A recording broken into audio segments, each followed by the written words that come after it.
El Señor esté con vosotros. y con tu espíritu. Lectura del Santo Evangelio según San Lucas. Gloria a ti, Señor. Cuando se cumplieron los días de la purificación, según la ley de Moisés, los padres de Jesús lo llevaron a Jerusalén para presentarlo al Señor, de acuerdo con lo escrito en la ley del Señor. Todo varón primogénito será consagrado al Señor, y para entregar la oblación, como dice la ley del Señor, un par de tórtolas o 2 pichones. Había entonces en Jerusalén un hombre llamado Simeón, hombre justo y piadoso, que aguardaba el consuelo de Israel, y el Espíritu Santo estaba con él. Le había sido revelado por el Espíritu Santo que no vería la muerte antes de ver al Mesías del Señor. Impulsado por el Espíritu, fue al templo. Y cuando entraban con el niño Jesús, sus padres, para cumplir con él lo acostumbrado según la ley, Simeón lo tomó en brazos y bendijo a Dios, diciendo: Ahora, Señor, según tu promesa, puedes dejar a tu siervo irse en paz, porque mis ojos han visto a tu Salvador, a quien has presentado ante todos los pueblos, luz para alumbrar a las naciones y gloria de tu pueblo Israel. Su padre y su madre estaban admirados por lo que se decía del niño. Simeón los bendijo y dijo a María, su madre: Este ha sido puesto para que muchos en Israel caigan y se levanten, y será como un signo de contradicción.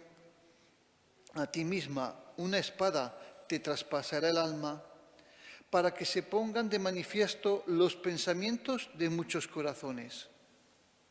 Había también una profetisa, Ana, hija de Fanuel, de la tribu de Aser, ya muy avanzada en años. De joven había vivido 7 años casada y luego viuda hasta los 84. Presentándose en aquel momento, alababa también a Dios y hablaba del niño a todos los que aguardaban la liberación de Jerusalén. Y cuando cumplieron todo lo que prescribía la ley del Señor, Jesús y sus padres volvieron a Galilea, a su ciudad de Nazaret. El niño, por su parte, iba creciendo y robusteciéndose, lleno de sabiduría, y la gracia de Dios estaba con él. Palabra del Señor. Gloria a ti, Señor Jesús.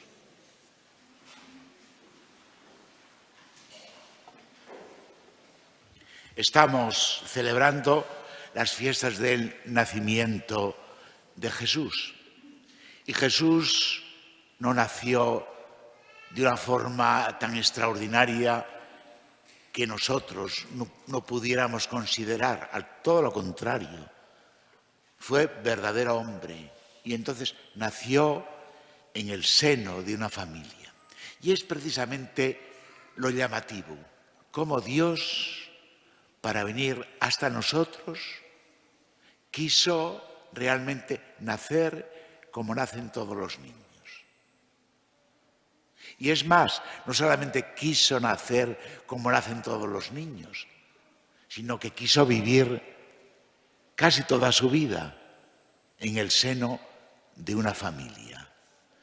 Según los cómputos históricos, se suele decir que Jesús vivió 33 años. Bueno, pues de esos 33, 30 los vivió en familia.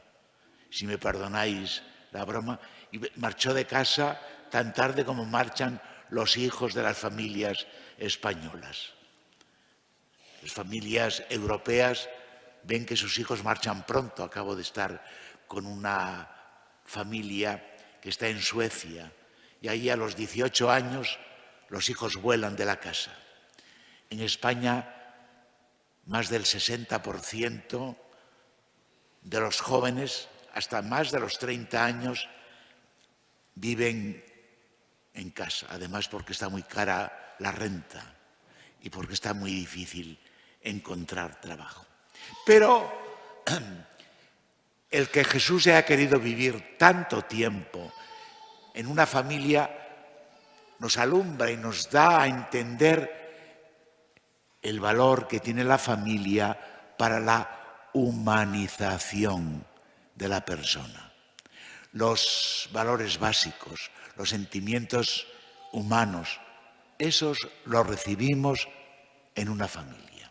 No es igual nacer en cualquier parte y no tener familia, nacer en una institución que te recoge, o nacer en una familia desestructurada, como se suele decir, que nacer en una familia normal, donde realmente uno recibe cariño, ternura, cuidados, donde uno le besan, donde a uno le abrazan, donde a uno le van ayudando a desarrollarse. Pues eso fue la vida de Jesús, el misterio de la vida oculta de Jesús. Se ha escrito mucho sobre esto, porque además en aquel tiempo también normalmente los jóvenes marchaban pronto, la edad del casamiento era 16, 18 años, ¿no? Y la mujer antes. Sin embargo, como digo, Jesús estuvo 30 años. Y además, según la tradición y la historia que conocemos, María quedó pronto viuda. José, según eso, pues murió era mayor ya, según se dice, y murió dejando precisamente a María y a José solos. Bien, esta es la historia, digo, es más humana de lo que nosotros pensamos, que es lo que quisiera yo subrayar. La humanidad. Jesús, decimos, es verdadero Dios y verdadero hombre. Yo quisiera subrayar aquí hoy lo de verdadero hombre. Y eso se demuestra en que quiso nacer como nacen todos los niños y quiso vivir en el seno de una familia como vivimos la mayor parte de las personas, donde hemos tenido la suerte de tener una familia cariñosa que se preocupó de nosotros. Bien, hablamos de la Sagrada Familia. Y al hablar de la Sagrada Familia, un interrogante. ¿La Sagrada Familia puede ser ejemplo para nosotros? Es una familia extraordinaria, es la Sagrada Familia. Nosotros somos una familia normal. ¿Hay alguna lección que podamos aprender de la Sagrada Familia que nos ayude a nosotros también a vivir la nuestra? Pues normalmente idealizamos mucho la Sagrada Familia. La pintamos, iba a decir, con colores realmente extraordinarios, como tenéis en la hoja, ¿no? La hoja tiene una escena de la familia, pues, encantadora. Sin embargo, si repasamos la historia de la Sagrada Familia, pues tiene mucho que ver con muchos de los problemas que pudiéramos tener nosotros también. Primero, la gestación de María, cómo quedó ella encinta y el problema que tuvo con José. Da cuenta el Evangelio, cómo José quiso abandonarla. No dudó de ella, pero se sobresaltó ante lo que estaba sucediendo en el seno de María. Y el Espíritu Santo y María seguramente, pues trataron de explicarle que Dios había intervenido y que había elegido aquella familia para una visión profetizada desde siglos. Eran tiempos de expectativa del Mesías. Lo que nadie pensaba es que el Mesías iba a nacer en una familia humilde, en una familia obrera, porque al fin y al cabo de San José se va sabiendo cada vez más. San José se dice era carpintero, era pues carpintero, albañil, era un manitas de esos que arregla 1000 cosas, que tenemos que llamar a alguien cuando hay que arreglar un grifo, cuando hay que arreglar una ventana, cuando hay que arreglar 1000 cosas en una casa. Este era José y era un obrero. Por eso yo también las Navidades, ¿qué conmemoramos nosotros en las Navidades? Pues que conmemoramos la vida de una familia obrera sencilla que recibió una misión, cuya misión ha cambiado al mundo. La historia se escribe desde antes de Jesucristo y después de Jesucristo. Y lo que ha cambiado sucedió precisamente en una familia humilde, sencilla, pobre, obrera. Es muy importante tener esto en cuenta. Lo suelo decir cuando los progresistas, pues lo que celebramos los católicos, los cristianos, es una familia. No celebramos la magia de los astros, sino la vida ejemplar de alguien que recibió una misión y que la cumplió extraordinariamente. Y de esa misión, como digo, el mundo recibió los mayores beneficios. Los derechos humanos, la dignidad de la persona, empiezan ahí, en el portal de Belén. Ahí es donde empieza la vida a cambiar, la vida a dignificarse, los derechos a manifestarse también. Y digo que la Sagrada Familia, pues sí, primero la encarnación de Jesucristo, la gestación de María, luego el nacimiento, tuvieron que ir a Belén, no había sitio para ellos, donde tuvo que nacer. Luego Herodes los persigue, tuvieron que emigrar a Egipto. Luego, naturalmente, volvieron otra vez a Nazaret. Y allí aquel niño, pues había que educarlo. No había colegios como hay hoy.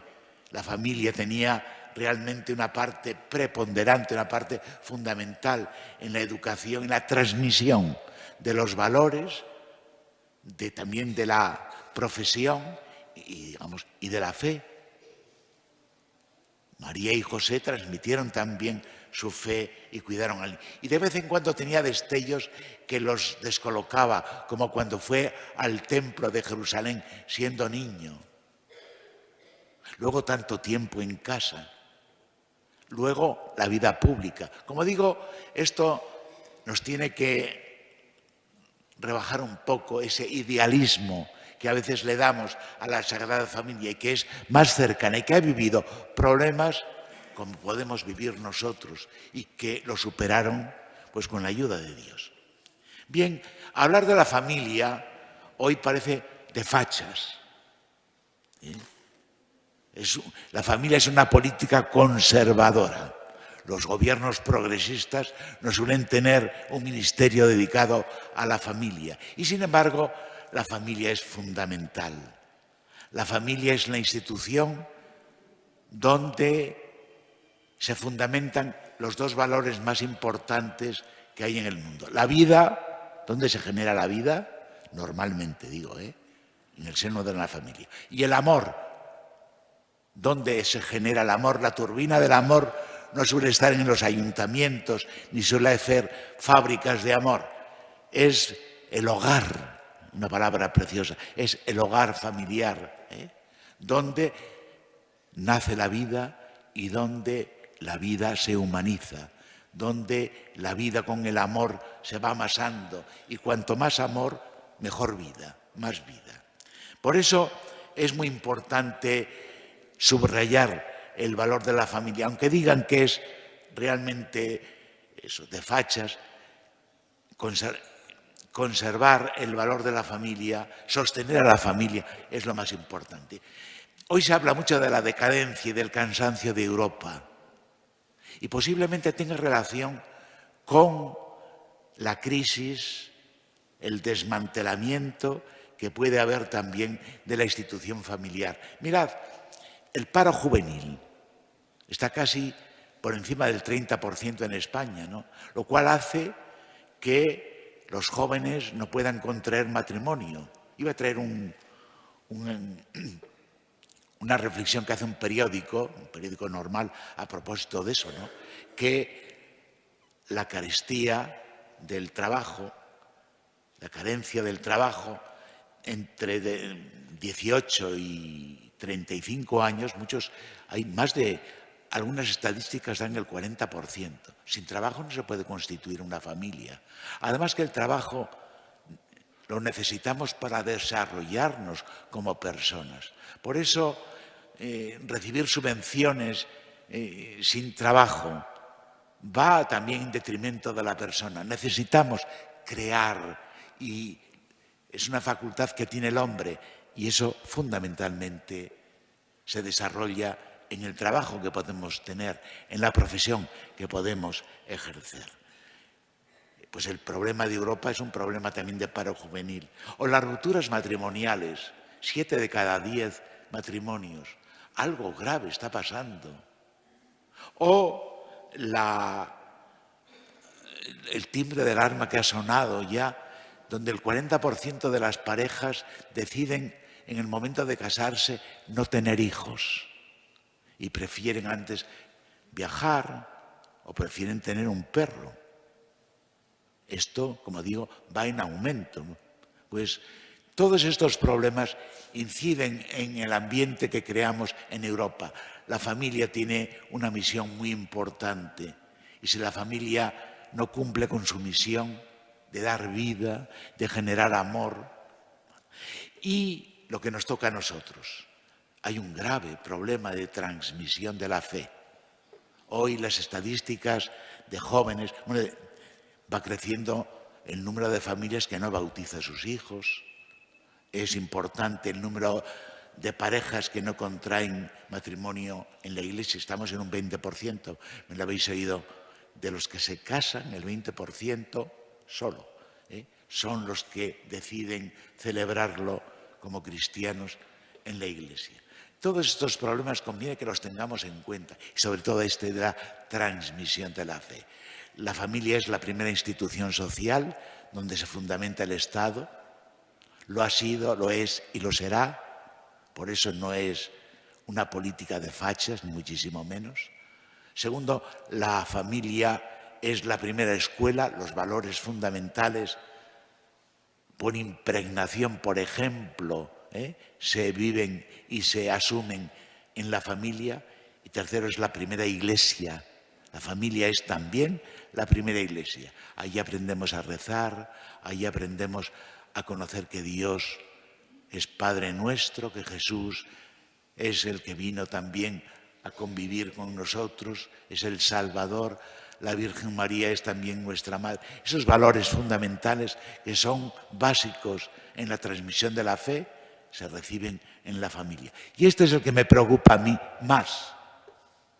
Porque además estamos teniendo un problema del cual os hago partícipes, por ejemplo, para la primera comunión. Hay muchos padres, la misa de los domingos en San Pedro es también parte de la catequesis. No solamente es recibir la enseñanza de la doctrina y del catecismo, sino también es iniciarse en la celebración de la vida religiosa. Y esto, naturalmente, es en la misa. Y por eso los domingos insistimos en que las familias deben traer a sus niños, sobre todo cuando están haciendo la preparación para la primera comunión, en asistir. Y sin embargo, este año estamos realmente viendo y asistiendo a un número muy importante que no vienen. Son lo que no pasa otros años, ¿no? Y eso, digo, esto es un valor importante. Bien, pues con estas ideas celebramos esta institución familiar y sobre todo valoramos cuando Dios quiso nacer entre nosotros en una familia, qué importante es la institución familiar, la vida familiar, para el Estado y para la Iglesia.